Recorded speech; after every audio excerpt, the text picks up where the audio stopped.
بسم اللہ الرحمن الرحیم۔ السلام علیکم۔ یہ میرا دیور مجھ سے روز میری شادی کا جوڑا مانگ کر لے جاتا اور کہتا کہ ایسا نیو ڈیزائن بنوا کر مارکیٹ میں بھیجوں گا، لیکن جب واپس کرتا تو شرارے میں تیز سی خوشبو آ رہی ہوتی اور اس دن شوہر مجھے بد کردار کہتا۔ آج میں نے دیور کو جوڑا دینے سے منع کر دیا اور اداس ہو کر وہ چلا گیا تو مجھے اچھا نہیں لگا۔ میں جوڑا لے کر اس کے کمرے میں گئی اور بنا دستک دیے اندر داخل ہوگی، لیکن ہاتھوں سے سامان گر گیا جب دیور کو اپنے میرا نام ثانیہ ہے۔ رشتے اور تعلق نبھانا آسان نہیں ہوتا اور ان رشتوں کو نبھانے کے لیے دولت کی نہیں محض احساس کی ضرورت ہوتی ہے۔ بہت چھوٹی تھی جب ابا ضرورتوں کو پورا کرنے کے لیے ہمیں چھوڑ کر بیرون ملک پیسے کمانے چلے گئے۔ ہم دو بہن بھائی تھے۔ ہم دودیال میں رہا کرتے تھے جہاں میری دادی، چچا، چاچی اور ان کی ایک بیٹی رہا کرتی تھی۔ گھر کے حالات کچھ اچھے نہیں تھے، اس لیے دادی نے جب کچھ سال پہلے چچا کی شادی ہوئی میرے ابا کو بیرون ملک کمانے بھیج دیا تاکہ ان کے گھر کے حالات بہتر ہو جائیں۔ میری اماں سارا دن گھر کے کاموں میں لگی رہتی۔ اماں کو دادی لوگوں نے ایک کام والی بنا کے رکھ دیا تھا جو ہر وقت ان کی جی حضوری کرتی رہتی۔ چچا اپنے کزن کو پسند کرتے تھے، وہ زیادہ تر گھر سے باہر رہتے۔ ایک دن اماں اور میں بازار گئیں تو چچا کو کسی لڑکے کے ساتھ ٹیکسی میں جاتے دیکھا۔ میں نے اماں سے پوچھا، چچا کس کے ساتھ؟ وہ عورت کون تھی؟ اماں نے کہا کہ تم ابھی بچی ہو اور بچوں کو اس طرح کی باتیں کرنا یا پوچھنا شوبھا نہیں دیا کرتی، اس لیے کان کھول کر سن لو، گھر جا کر بالکل خاموش رہنا، دادی یا چچا کے سامنے کوئی بات مت کرنا ورنہ تم جانتی ہو کہ گھر میں ایک نیا فساد کھڑا ہو جائے گا۔ اماں کی باتیں سن کر میں خاموش ہو گئی۔ گھر پہنچے تو دادی صحن میں بیٹھی سبزی بنا رہی تھی۔ اماں نے کہا کہ آپ رہنے دیتی، میں نے آ کر بنا لینی تھی۔ تو دادی نے اماں سے کہا کہ بی بی ہم انسان ہیں، ہمیں بھوک لگتی ہے، تم تو صبح کی گئی ہو اب گھر لوٹی ہو، تمہیں اتنی فکر ہوتی میری تو وقت پر آ جاتی اور کچھ بنا کے دے دیتی۔ میری ان بوڑھی ہڈیوں میں اب دم نہیں رہا کہ میں کام کر سکوں۔ اٹھاؤ یہ سبزی اور ہنڈیاں اور چولہے پر چڑھاؤ، ذرا جلدی ہاتھ چلانا، بہت بھوک لگی ہے۔ میں وہیں بیٹھی دادی کی طرف دیکھ رہی تھی جنہیں اتنا بھی احساس نہیں تھا کہ اتنی گرمی میں اماں بازار ان کے گھر کے کام سے گئی تھیں، انہیں سانس بھی لینے نہیں دیا اور آتے ہی کام پر لگا دیا۔ دادی نے میری طرف دیکھا اور کہا، کیا دیکھ رہی ہو، چلو اٹھو میرے لیے پانی کا گلاس لے کر آؤ۔ میں وہیں بیٹھی رہی۔ دادی نے کہا کہ کس مٹی کی بنی ہے، سنائی ہی نہیں دیتا، اٹھ کر جا کر پانی لے کر آ۔ میں اٹھ کر چلی گئی اور دادی کو پانی دے دیا اور سیدھے کمرے میں آ گئی۔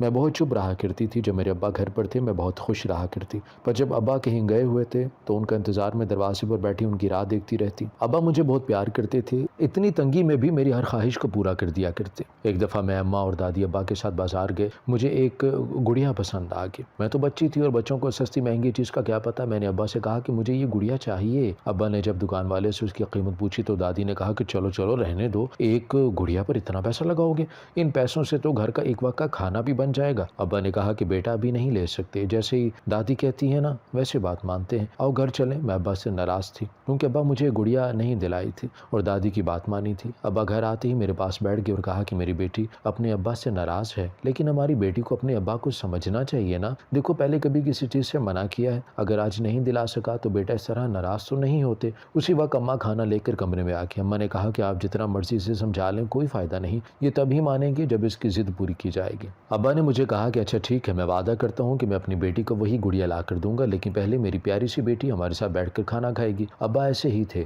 مجھے خود سے ناراض نہیں رہنے دیتے تھے، اسی وقت منا لیا کرتے تھے۔ کچھ دن گزرے، میں گڑیا والی بات بھول چکی تھی مگر ابا نہیں بھولے تھے۔ میں اسکول سے گھر آ چکی تھی، میرا اسکول ہمارے محلے میں ہی نزدیک تھا۔ میں کمرے میں بیٹھ کر اپنا ہوم ورک کر رہی تھی جب ابا مجھے آوازیں دیتے ہوئے انہوں نے ایک ہاتھ اپنے کمر کے پیچھے کیا ہوا تھا۔ میں نے ابا کی طرف دیکھا تو ابا نے مسکرا کر کہا کہ بھوجو تو جانے، بتاؤ بھلا میں اپنی پیاری سی پری کے لیے کیا لے کر آیا ہوں۔ میں نے کچھ دیر سوچا اور یاد آنے پر اچھل کر گڑیا، اور ابا نے وہی گڑیا جو اس دن بازار میں مجھے پسند آئی تھی لے آئے تھے۔ میں نے ابا کے گلے لگتے ہوئے کہا کہ ابا آپ دنیا کے سب سے اچھے ابا ہیں۔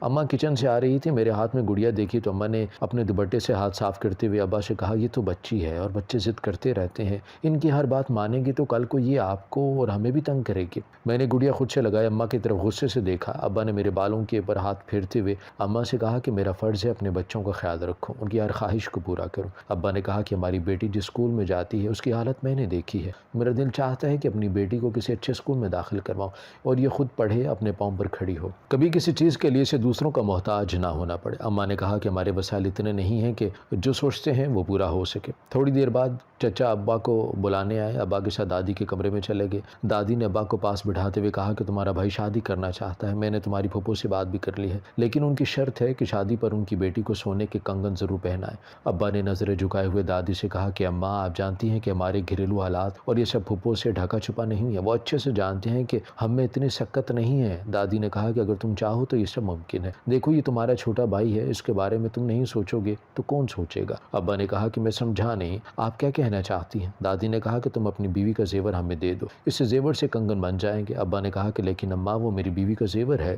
اس پر کسی اور کا حق نہیں ہے، میں یہ نہیں کر سکتا۔ اتنا کہنا تھا کہ دادی نے رونا شروع کر دیا، کیونکہ وہ جانتی تھی کہ ابا کتنے حساس دل کے ہیں۔ ابا نے دادی سے کہا کہ اچھا ٹھیک ہے، میں کرتا ہوں کچھ۔ جب ابا کمرے میں آئے تو اماں کی ان کی طرف دیکھ رہی تھی۔ اماں نے کہا کہ کیا ہوا، کچھ کہنا چاہتے ہیں؟ ابا نے کہا کہ نہیں میں تو ویسے ہی بس۔ اماں نے اپنا زیور نکالا اور ابا کو پکڑا دیا۔ ابا حیران ہو کر اماں کو دیکھنے لگے۔ اماں نے کہا کہ میں نے آپ سب کی باتیں سن لی تھی، مجھے آپ سے اس گھر سے بڑھ کر کچھ نہیں، اور یہ زیور تو ویسے بھی بے جان چیز ہے، میں اس کا کیا کروں گی؟ اچھا ہے نا کسی کے کام ہی آ جائے گا۔ ابا نے اماں کی طرف پیار سے دیکھا اور کہا کہ میں تمہارے اس خلوص پر کیا کہوں، میں کچھ بھی نہیں کہہ سکتا، مجھے معاف کر دینا۔ اماں نے کہا کہ آپ ایسی باتیں کر کے مجھے گناہ گار نہ کریں، جائیں یہ زیور ماں جی کو دے دیں۔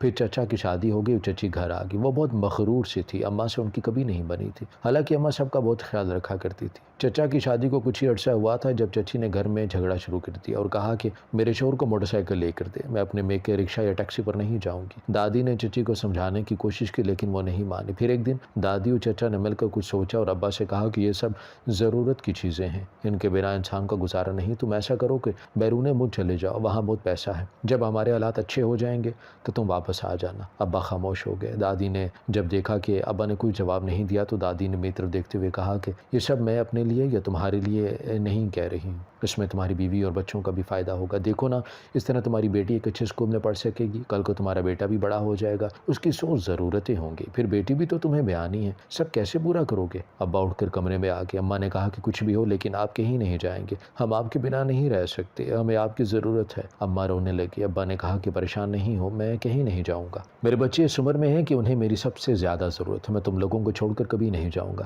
یہ سب باتیں دادی نے سن لی تھی۔ جب اگلے دن ابا کہیں کام ڈھونڈنے گئے تو دادی نے اماں کو بہت باتیں سنائی اور کہا کہ کیسی بیوی ہو جو شوہر کو ترقی کرتا آگے بڑھتا نہیں دیکھنا چاہتی تم؟ ارے ہمارا نہیں تو اپنے بچوں کا ہی سوچ لیا کرو، ساری زندگی ان کو انہی حالات میں رکھو گی، ان کی شادی نہیں کرنی، گھر اچھا نہ ہو تو کوئی رشتے کے لیے کیسے آئے گا؟ باقی سب تو بات کی بات ہے۔ اماں نے کہا کہ آپ جو بھی کہیں میں ہر طرح کے حالات میں گزارا کر لوں گی، لیکن اپنے شوہر کو پردیس میں نہیں جانے دوں گی۔ دادی اب اماں کو دھمکیاں دینے لگی کہ اگر تم نے اسے نہ جانے دیا تو میں تمہیں اس گھر میں نہیں رہنے دوں گی۔ اماں بیٹھی روتی رہیں۔ ابا گھر آئی تو دادی نے انہیں باہر سین میں ہی روک لیا اور کہا کہ تمہاری بیوی تم سے کہتی نہیں ہے، لیکن میں جانتی ہوں وہ کیسے یہاں گزارا کر رہی، میں نے جو بات تمہیں کہی تھی اس کے بارے میں اچھی طرح سوچو۔ دادی کی سازش کامیاب ہو گئی۔ ابا بیرون ملک جانے کے لیے مان گئے۔ چچا نے جلد سے جلد ابا کی ٹکٹ کنفرم کروا دی۔ ابا نے کہا کہ اتنی بھی کیا جلدی تھی، کچھ دن آگے کی ٹکٹ کروا دیتے۔ دادی نے کہا کہ بیٹا جانا ہی ہے نا تو پھر آج کیا اور کل کیا؟ ابا میری طرف دیکھنے لگے۔ چچا نے کہا کہ آپ بھابھی اور بچوں کی فکر مت کیجیے گا، میں ان کا پورا خیال رکھوں گا، آپ بس کام پر دھیان دیجیے گا۔ پھر ابا پردیس چلے گئے۔ اماں کو بہت غصہ تھا۔ اماں نے دادی سے کہا کہ آپ نے اپنے سگے بیٹے کو کیوں نہیں بھیجا، اسے بھیجا جو آپ کا ستیلا بیٹا تھا، لیکن میں جانتی ہوں کہ میرے شوہر نے آپ کو ماں کا درجہ دیا، مگر آپ لوگ اتنے خود غرض نکلے کہ اس دفعہ بھی اپنے بارے میں سوچا اور انہیں ہم سے دور بھیج دیا۔ چچا نے کہا کہ بس بھابھی بہت سن لیا، بھائی جو پیسے بھیجیں گے وہ اکیلے ہمارے لیے نہیں ہوں گے بلکہ آپ کے بھی کام آئیں گے۔ اماں نے کہا کہ مجھے کچھ نہیں چاہیے، سب کچھ آپ لوگوں کو مبارک ہو۔ ابا کے جاتے ہی مجھے تیز بخار ہو گیا، میں ابا کے بنا نہیں رہتی تھی۔ پہلے وہ کام سے باہر جاتے تھے، میں دروازے پر بیٹھی رہا کرتی تھی، لیکن اب وہ سالوں بعد لوٹیں گے، میں اور ماں ہر وقت اداس رہتی۔ ابا کو گئے 3 دن ہو گئے تھے لیکن میرا بخار ابھی تک ویسے کا ویسا ہی تھا۔ اماں نے چچا سے کہا کہ ثانیہ کی طبیعت بہت خراب ہے، اسے ڈاکٹر کے پاس لے کر جانا ہے۔ چچا نے کہا کہ ابھی تو میں تھکا ہوا ہوں، کل لے جاؤں گا۔ اماں نے چادر اوڑھی اور مجھے لے کر خود ڈاکٹر کے پاس گئی۔ دادی نے کہا کہ اتنی بھی کیا مصیبت آن پڑی تھی جو بچی کو لے کر خود ہی نکل پڑی۔ اماں نے کوئی جواب نہیں دیا اور کمرے میں چلے گئی۔ جب سے ابا گئے تھے دادی فون اپنے پاس رکھا کرتی تھی، صرف ایک دفعہ ذرا سی بات ہوئی تھی ابا سے، دادی نے اسی وقت فون پکڑ لیا تھا۔ دادی نے ابا سے کہا کہ تم ان کی ٹینشن مت لو، بس کام پر توجہ دو۔ ابا نے پہلی تنخواہ گھر بھیجی تو دادی اور چچا کے پاؤں زمین پر نہیں لگ رہے تھے، لیکن انہیں ہمارا کوئی خیال نہیں تھا، انہوں نے سارے پیسے اپنے پاس رکھے۔ آہستہ آہستہ بہتر سے بہتر ہوتے گئے، ہم ایک بڑے گھر میں شفٹ ہو گئے۔ میں کالج آ رہی تھی، چچا کی ایک بیٹی تھی، چچا اس پر خوب پیسہ خرچ کر رہے تھے۔ دادی کی طبیعت ٹھیک نہیں رہتی تھی، اس لیے اماں ہر وقت ان کی خدمت میں لگی رہتی۔ میں اماں سے خفا رہتی کہ کیوں انہوں نے اپنا سارا وقت اس گھر میں رہنے والوں کو دیا، ان کی خدمت کی ہے، مگر اپنی اولاد کے لیے وقت نہیں تھا۔ میں کالج سے گھر آتی تو دروازہ لگا کر بھوکے پیٹ سو جاتی۔ اور دادی تو اماں کو اتنا وقت بھی نہیں دیا کرتی تھی کہ جا کر اپنی اولاد کو ہی دیکھ لیں، دادی کو اماں ہی سنبھالتی تھی، اور چچی کو کسی رشتے سے کوئی لینا دینا ہی نہیں تھا، وہ بس اپنے سجنے سنورنے میں لگی رہتی۔ جب ان کی اپنی بیٹیاں جوان ہو چکی تھیں، چچا کہتے کہ اس عمر میں اتنا بننا سنورنا تمہیں زیب نہیں دیتا، لیکن چچی کو کسی بات سے کوئی فرق نہیں پڑتا تھا۔ دادی کی طبیعت زیادہ بگڑی تو انہوں نے ابا کو واپس بلا لیا، اتنے سالوں بعد ابا گھر لوٹے تھے۔ دادی نے ابا اور اماں سے معافی مانگی، ابا سے کہا کہ مجھے معاف کر دینا، میں اپنی سگی اولاد کا سوچتی رہی، اور وہ اولاد جس نے ایک دفعہ بھی آ کر اپنی ماں کا حال نہیں پوچھا اور تمہیں ستیلا سمجھا، جس نے ہر مشکل میں ہمارا ساتھ دیا، مجھے معاف کر دو۔ ابا نے انہیں معاف کر دیا۔ کچھ دنوں بعد دادی کا انتقال ہو گیا۔ چچا اپنا کاروبار آگے بڑھانا چاہتے تھے، وہ ابا سے رقم مانگنے لگے۔ ابا نے کہا کہ میں نے جو کمایا وہ سب یہاں بیچتا رہا، اب میرے پاس کچھ نہیں ہے۔ چچا نے گھر بیچ دیا اور ابا ہمیں لے کر اپنے پرانے گھر آ گئے۔ میں نے ابا سے کہا کہ کیا ملا ساری عمر پردیس میں رہ کر، آج بھی ہم پہلے کی طرح خالی ہاتھ رہ گئے ہیں؟ ابا نے کہا کہ میں نے سب کچھ اپنے سے جڑے رشتوں کو نبھانے کے لیے کیا، وہ جیسے بھی تھے وہ تھی تو میری ماں، چاہے ستیلی ہی صحیح۔ میں نے کہا کہ ابا مجھ میں آپ کی طرح کی عاجزی نہیں ہے، مجھ سے رشتوں کے نام پر بے وقوف نہیں بنا جاتا۔ چچا نے آپ کو کیا دیا ہے؟ سب کچھ بیچ کر وہ کاروبار کے نام پر ملک سے باہر گئے۔ ابا نے کہا کہ جو میرے بھائی کے نصیب کا ہے وہ اس کو کوئی چھین نہیں سکتا، اور جو میرے نصیب کا ہے اسے وہ رکھ نہیں سکتا، اس لیے آج کے بعد ان باتوں کا ذکر نہیں ہوگا، بس خوش رہا کرو۔ میں اور میرا بھائی ہر وقت ابا کے ساتھ رہتے، ان سے ڈھیروں باتیں کرتے۔ ابا کو پاکستان واپس آئے 6 سال ہو چکے تھے۔ اماں ابا کے چہرے پر ایک سکون تھا۔ ابا کے ایک پرانے دوست سے جو ایک دن ابا سے ملنے آئے اور ابا سے کہا کہ میری ایک مجبوری ہے، میں اپنے بیوی بچوں کے پاس جانا چاہتا ہوں، بہت پیسہ کما لیا، نام بنا لیا، اب میں چاہتا ہوں کہ میرے کام کو تم آگے لے کر چلو، میں تمہیں منافع کا نصف دیا کروں گا،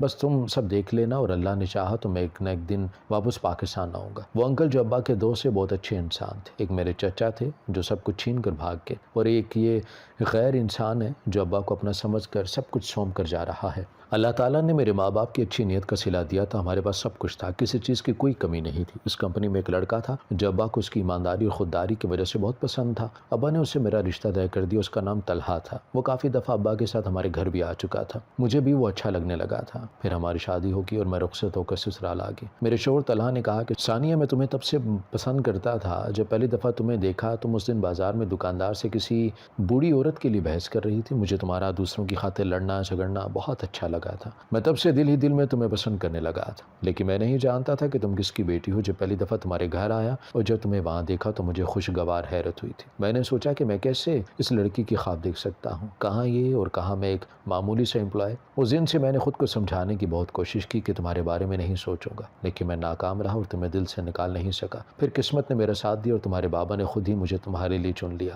ثانیہ سچ کہوں تو میں خود کو بہت خوش قسمت سمجھتا ہوں جو تم میرے نصیب میں لکھی گی۔ ہماری زندگی بہت اچھی خوشگوار گزر رہی تھی۔ میرے سسرال میں میرا شوہر اور دیور تھا۔ جب سے میری شادی ہوئی تھی میرا دیور مجھ سے روز میری شادی کا جوڑا مانگ کر لے جاتا۔ ایک دن میں نے پوچھا کہ تم اس کا کیا کرتے ہو، کس کو دیتے ہو؟ اس نے کہا کہ نہیں بھابھی، میں اسے جوڑے جیسا نیو ڈیزائن بنوا کر مارکیٹ میں بھیجوں گا۔ میں بھی خوش ہو گئی کہ لڑکا کام کرتا ہے، محنت کر رہا ہے، مگر اب کچھ عجیب ہونے لگا تھا۔ جب وہ جوڑا واپس کرتا تو شرارے میں تیز خوشبو آ رہی ہوتی۔ میرا شوہر مجھ پر شک کرنے لگا تھا۔ میں نے بہت کوشش کی کہ انہیں سمجھانے کی، لیکن وہ کچھ سننا نہیں چاہتے تھے۔ انہوں نے کہا کہ تم نے میرے اعتماد کو ٹھیس پہنچائی ہے، میں تمہیں معاف نہیں کروں گا۔ میں نے کہا کہ لیکن اس میں میرا کیا قصور ہے، میں نے کچھ نہیں کیا، آپ کا بھائی روز مجھ سے جوڑا مانگ کر لے جاتا ہے، جب واپس دیتا ہے تو اسی طرح کی خوشبو آ رہی ہوتی ہے۔ انہوں نے کہا کہ تم جھوٹ بول رہی ہو، بھلا وہ عورتوں کے لباس کا کیا کرے گا؟ میں نے خود پرسوں تمہیں یہ سوٹ پہنے کسی کے ساتھ تصاویر بناتے دیکھا تھا، میں اسی وقت وہاں آ جاتا اگر مجھے سر نے کسی ضروری کام سے واپس نہ بلایا ہوتا۔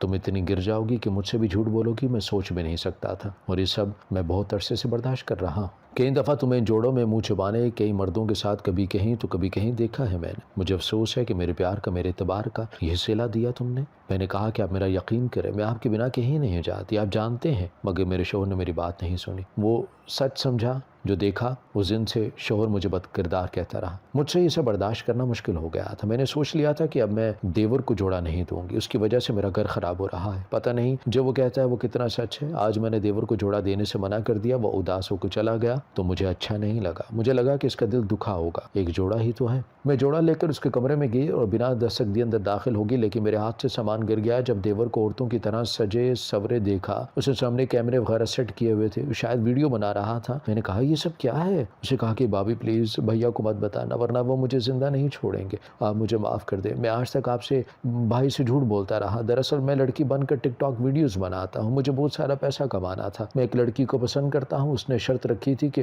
مجھ سے تب شادی کرے گی جب میرے پاس گھر گاڑی اور بینک بیلنس ہوگا، اس لیے مجھے یہ سب کرنا پڑا۔ میرے پاس اور کوئی راستہ بھی نہیں تھا۔ میں نے کہا کہ تم میرے بھائی ہو، اگر ایسی کوئی بات ہے تو مجھے ہی اپنے بھائی کو بتاتے، اس طرح اپنی شناخت ختم کر لینا یہ سب صحیح نہیں ہے۔ تمہاری وجہ سے تمہارے بھائی مجھے غلط سمجھ رہے ہیں۔ اسی وقت میرے شوہر کمرے میں آ گئے، انہوں نے ہماری باتیں سن لی تھی۔ انہوں نے اپنے بھائی کے منہ پر تھپڑ مارا، اسے کہا کہ آج تمہاری وجہ سے میں اپنی بیوی پر شک کرتا رہا۔ تم پیسہ کمانا چاہتے تھے، اس کے اور بھی راستے تھے، تم محنت کرتے، مگر افسوس تمہیں یہ گھٹیا کام ملا تھا جس میں تمہیں لڑکیوں کا لباس پہن کر ان کی طرح بن کر پیسہ کمانا صحیح لگا۔ جن سے ملنے تم لڑکی بن کر باہر جاتے رہے، اگر مجھے اسی دن پتہ چل جاتا تو میں تمہیں زندہ نہ چھوڑتا۔ میرے دیور نے مجھ سے اور میرے شوہر سے معافی مانگی اور کہا کہ میں محبت کے ہاتھوں مجبور تھا، اسی لیے یہ قدم اٹھایا۔ میرے شوہر نے کہا کہ اگر یہ تمہارا شوق ہے تو جیسے تم ہو ویسے ہی بن کر شوق کو پورا کرو۔ میرے دیور نے کہا کہ نہیں بھائی، یہ میرا شوق نہیں ہے، بس پیسے کے لالچ میں اندھا ہو گیا تھا کیونکہ مجھے بہت پیسہ ملنے لگا تھا۔ میرے شوہر نے کہا کہ جس لڑکی کو تم پسند کرتے ہو اسے کہو کہ جو تم ابھی ہو تم اسی حالت میں قبول کرے۔ مال اور دولت تو آنی جانی چیز ہے،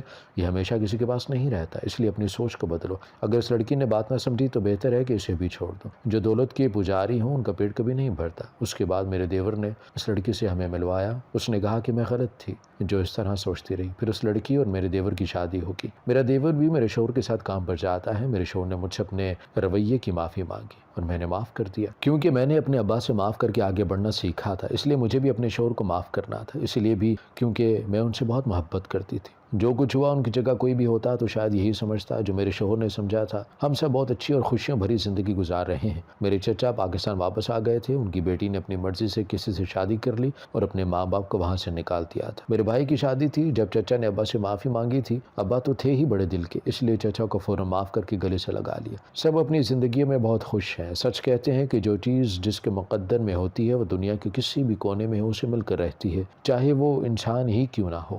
ہماری ویڈیو اگر آپ کو پسند آئی ہے تو ضرور لائک کیجیے، اپنی رائے دینا چاہیں تو کمنٹس کیجیے، اچھی لگے تو شیئر کیجیے۔